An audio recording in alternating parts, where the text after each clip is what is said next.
Hello friends, welcome to my channel basic linguistics. हमारा आज का टॉपिक है लैंग्वेज एक्विजिशन। उसके बारे में पूरा जानेंगे कि आखिर लैंग्वेज एक्विजिशन होता क्या है और कैसे उसके थ्रू हम क्या क्या चीज़ें कर सकते हैं। तो language acquisition is the process by which human acquire the capacity to perceive and comprehend language.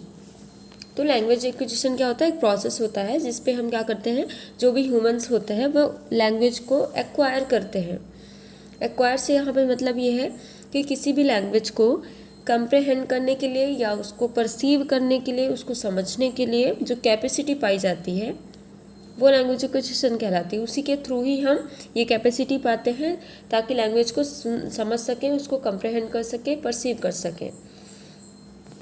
In other word, gain the ability to aware of language and the understand it। सीधी सी बात है, एक्वायर का मतलब होता है किसी चीज़ का मिल जाना, ठीक है, आपको प्राप्त होना। तो gain the ability to be aware, तो ऐसी एबिलिटी जिसमें आप लैंग्वेज के प्रति, लैंग्वेज को समझने के प्रति, उसको उसके बारे में अवेयर होने के प्रति जो एबिलिटी आपको मिलती है वो आपका लैंग्वेज एक्विजिशन के अंतर्गत आएगा। As well as to produce and use words and sentence to communicate। also आप इसको इसमें इन्वॉल्व कर सकते हो कि जो एक्विजिशन होता है, एक्विजिशन भी एक कहना चाहिए तो प्रोड्यूस, लैंग्वेज को प्रोड्यूस करने के लिए और वर्ड्स का यूज़ करने के लिए और सेंटेंस के थ्रू कम्युनिकेट करने के लिए जो समझ होती है या अंडरस्टैंडिंग होती है वो भी हम लैंग्वेज एक्विजिशन के अंतर्गत ही देखेंगे। अब है language acquisition involves structure, rules and representation. बहुत ये इम्पॉर्टेंट बात है क्योंकि लैंग्वेज एक्विजिशन की जब बात करते हैं तो उसके स्ट्रक्चर की बात करेंगे, क्योंकि हम लैंग्वेज, ऑब्वियसली लैंग्वेज को सीख रहे हैं। तो लैंग्वेज एक्विजिशन का मतलब ये है लैंग्वेज को एक्वायर करना या उसको अंडरस्टैंड करना या परसीव करना। तो वो कैसे होगा? जब उसमें हम इन्वॉल्व करेंगे किसको, लैंग्वेज के स्ट्रक्चर को, उसके रूल्स को कि आखिर लैंग्वेज कैसे बनता है, और रिप्रेजेंटेशन, उसको कैसे हम बोलते हैं या कम्युनिकेट करते हैं या रिप्रेजेंट करते हैं। तो अगर हम वैसे बात कर लें, स्ट्रक्चर मतलब मॉर्फोलॉजी है ना, स्ट्रक्चर मतलब मॉर्फोलॉजी, रूल्स मतलब सिंटैक्स, और रिप्रेजेंटेशन मतलब हो जाएगा आपका एक तो सीमेंटिक्स भी और फोनोलॉजी भी। फोनोलॉजी इसलिए क्योंकि उसमें प्रोनाउंसिएशन भी शामिल रहता है, और सीमेंटिक्स इसलिए कि आप किस चीज़ को रिप्रेजेंट तब करोगे जब उसकी मीनिंग आपको पता होगी। तो ओवरऑल कहा जाए तो जो लैंग्वेज एक्विजिशन होता है उसमें हम स्ट्रक्चर को, रूल्स को और उसके रिप्रेजेंटेशन को इन्वॉल्व करते हैं। And the capacity to use language successfully require one to acquire a range of tools including phonology, morphology, syntax and semantics, and an extensive vocabulary also. So you have to focus on that points, like अगर हम किसी भी language का use कर रहे हैं, ठीक है, किसी भी लैंग्वेज का, जैसे हम किसी लैंग्वेज को एक्वायर करते हैं या उसको समझते हैं या फिर उसको परसीव कर लेते हैं, तो उसमें कुछ चीज़ें ऐसी हैं जिनको आपको बहुत इंपॉर्टेंट है ध्यान देना। Like phonology, first of all जब किसी भी साउंड को हम बोलते हैं तो उसके फोनोलॉजी मतलब फोन्स के बारे में ध्यान रखेंगे, उसके प्रोनाउंसिएशन के बारे में ध्यान रखेंगे। मॉर्फोलॉजी ओबियसली स्ट्रक्चर, कैसे वर्ड्स बन रहे हैं, लाइक एक वर्ड भी अगर हम बोल रहे हैं तो वो कैसे एक दूसरे से कंबाइंड है, वो उसका क्या स्ट्रक्चर है। रूल्स मीन्स अगर कोई सेंटेंस बना के बोल रहे हैं, हम कोई सेंटेंस अगर बोल रहे हैं तो उसमें कौन सा, उसमें रूल्स किस तरह बना हुआ है, पहले सब्जेक्ट आएगा, फिर उसके बाद क्या आ रहा है, उसके बाद क्या आ रहा है, इस तरह। तो रूल्स को भी ध्यान देंगे। इसलिए सिंटैक्स, सीमेंटिक्स, ओबियसली कुछ भी बोलने से पहले एक रहता है कि मीनिंगलेस तो बोलेंगे नहीं, मीनिंग उसमें कुछ रहेगा, उसको समझना, उसको बोलना। और एन एक्सटेंसिव वोकेबुलरी, उसके लिए एक पर्टिकुलर जो वोकेबुलरी होगी उसका use. So language can be vocalised as in speech और मैनुअल एज इन साइन। तो अभी एक ही बात याद रखना, जो लैंग्वेज हो सकता है उसको हम ये नहीं कह सकते कि वो सिर्फ बोल के ही आप बता सकते हो। लाइक बोलना तो यस इम्पॉर्टेंट है ही, क्योंकि उसको हम वोकलाइज्ड कह सकते हैं। लाइक कोई भी वर्ड को अगर हम वोकल ऑडिटरी चैनल के थ्रू अपन बोल रहे हैं और सामने वाला समझ रहा है, या हम अपने वोकल ट्रैक का यूज़ कर रहे हैं किसी भी वर्ड को बोलने के लिए, तो वो वोकलाइज्ड होगा। और मैनुअल कैसे होगा?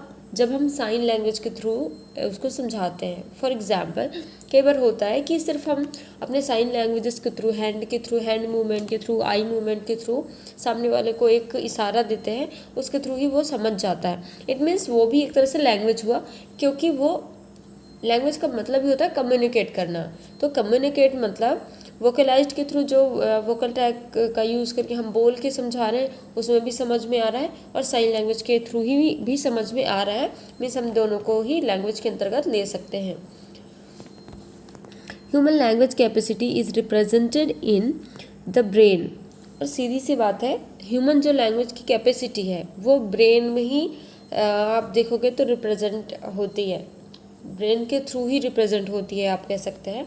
जो भी समझ है, जो भी हमें कैसे कोई भी फोनोलॉजी, उसके किसी लैंग्वेज की फोनोलॉजी या उसकी मॉर्फोलॉजी, सिंटैक्स या सिमेंटिक कैसे समझ में आता है, कैसे पता चलता है कि हाँ हम इस वर्ड को यहाँ ही उसके साथ जोड़ेंगे तभी उसका एक एग्जैक्ट मीनिंग निकल के आएगा।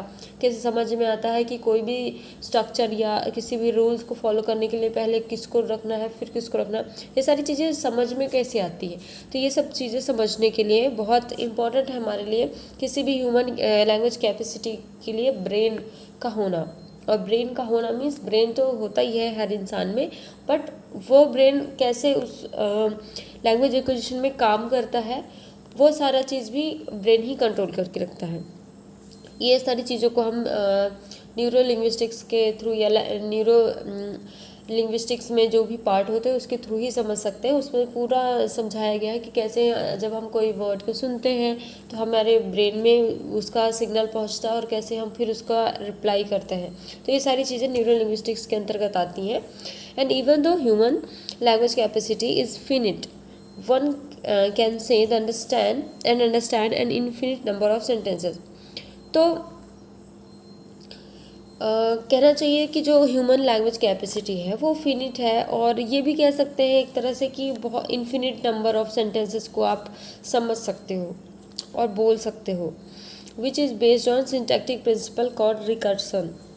और जब आप इन्फिनिट नंबर ऑफ सेंटेंसेस को बोल सकते हो, उनको समझ सकते हो, तो ये सारी चीज़ें सिंटैक्टिक प्रिंसिपल के थ्रू इसको रिकर्सन बोला जाता है। Evidence suggest that every individuals has 3 recursion mechanism that allows sentence to go indeterminately. These 3 mechanisms are relativization, complementization and coordination. Now, there are 2 main guiding principles in first language acquisition. तो first language acquisition में आपको क्या क्या चीज़ें ध्यान रखनी है या उसकी गाइडिंग प्रिंसिपल्स कौन कौन सी है, तो उसके बारे में बात करेंगे। तो speech perception always precedes speech production. ध्यान रखना, ये चीज़ बहुत इंपॉर्टेंट है। जब भी हम कोई लैंग्वेज एक्वायर करते हैं, और फर्स्ट ऑफ ऑल अगर हम, क्योंकि हम जब लैंग्वेज सीख रहे होते हैं तो पहले तो अपनी जो नेटिव लैंग्वेज है वही सीखेंगे। नेटिव लैंग्वेज को हम फर्स्ट लैंग्वेज बोलते हैं। तो फर्स्ट लैंग्वेज एक्विजिशन में अगर आप ध्यान दोगे तो पहले स्पीच प्रोडक्शन से पहले स्पीच परसेप्शन आता है। मतलब कोई भी चीज़ को, कोई भी स्पीच साउंड है उसको पहले आप अगर सुनते हो तो उसको पहले परसीव करते हो, उसके बाद उसके अकॉर्डिंग आप उसको प्रोड्यूस करोगे। तो याद रखना, स्पीच प्रोडक्शन से पहले स्पीच परसेप्शन होता है। And the gradually evolving system by which a child learns a language is built up one step at a time, beginning with the distinction between individual phonemes. And child जब language को सीख रहा होता है वो एक टाइम पे एक ही स्टेप पे काम कर सकता है, एक साथ दोनों नहीं। तो एक ये गाइडिंग प्रिंसिपल के थ्रू हम देख सकते हैं, पहले परसीव ही करेगा उसके बाद ही प्रोड्यूस करेगा। एंड जो बिगनिंग टाइम पे वो सारे फोनिम्स को इंडिविजुअली वो डिस्टिंक्शन करता है, उसको समझ में आता है कि पा बोल रहे हैं वो अलग है, प बोल रहे हैं अलग है, और व श ये सारी साउंड्स में वो डिस्टिंक्शन करना चाहता है। जो भी फोनिम्स है उसमें पहले डिस्टिंक्शन करेगा, उसको परसीव करेगा, आफ्टर दैट उसको प्रोड्यूस करेगा। Linguists who are interested in child language acquisition have for many years questions how language acquired at all state. The question of how these structures are acquired then is more properly understand as the question of how the learners takes the surface forms in the input and converts them into abstract linguistic rules and representation.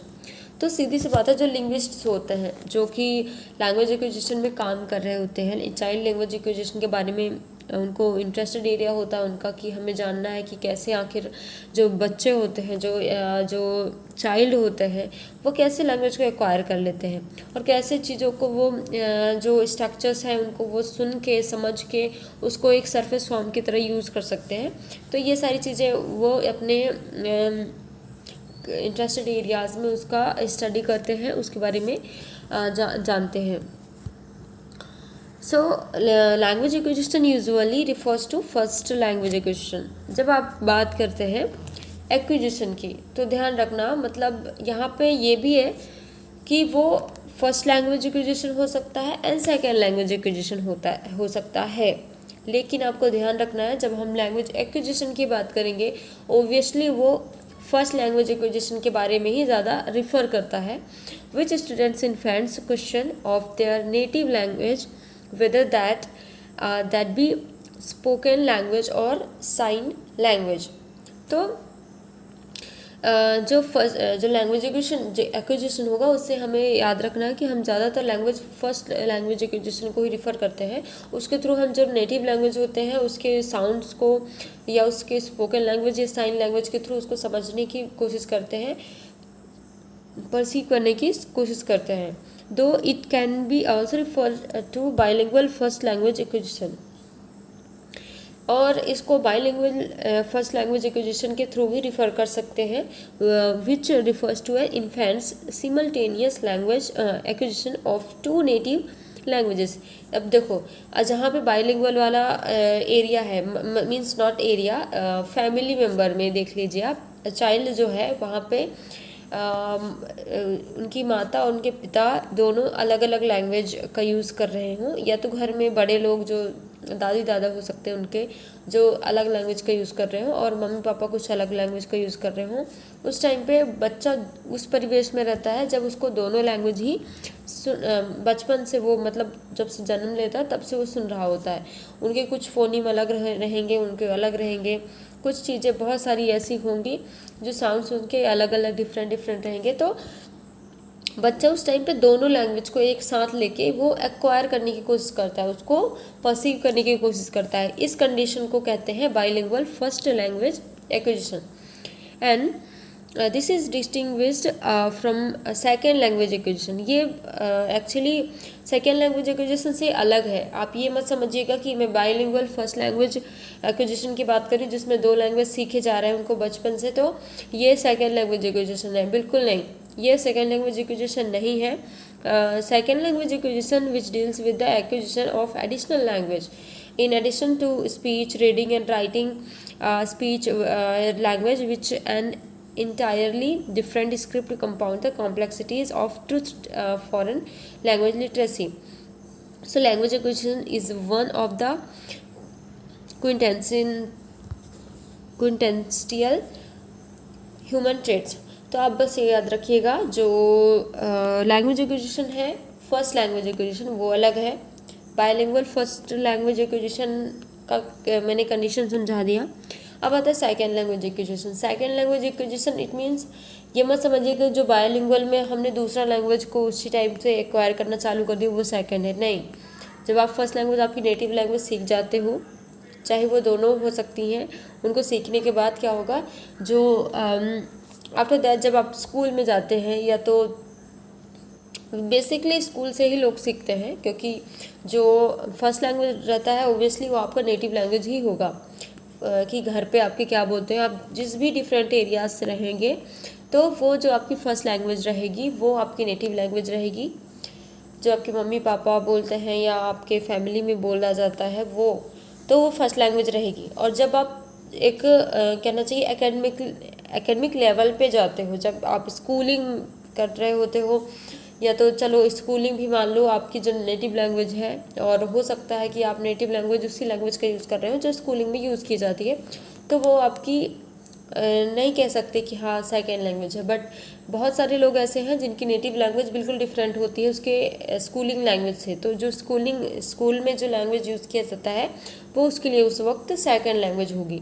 तो और फिर इसके अलावा भी और अपन देख सकते हैं थर्ड लैंग्वेज या फॉरेन लैंग्वेज बोल सकते हैं।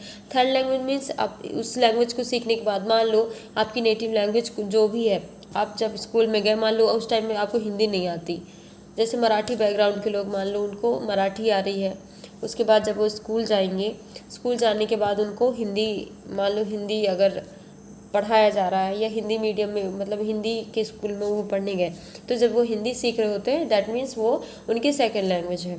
और आगे चल के चलो जब ग्रेजुएशन के थ्रू या पोस्ट ग्रेजुएशन के थ्रू आप बाहर जा रहे हो, बाहर जाके आप इंग्लिश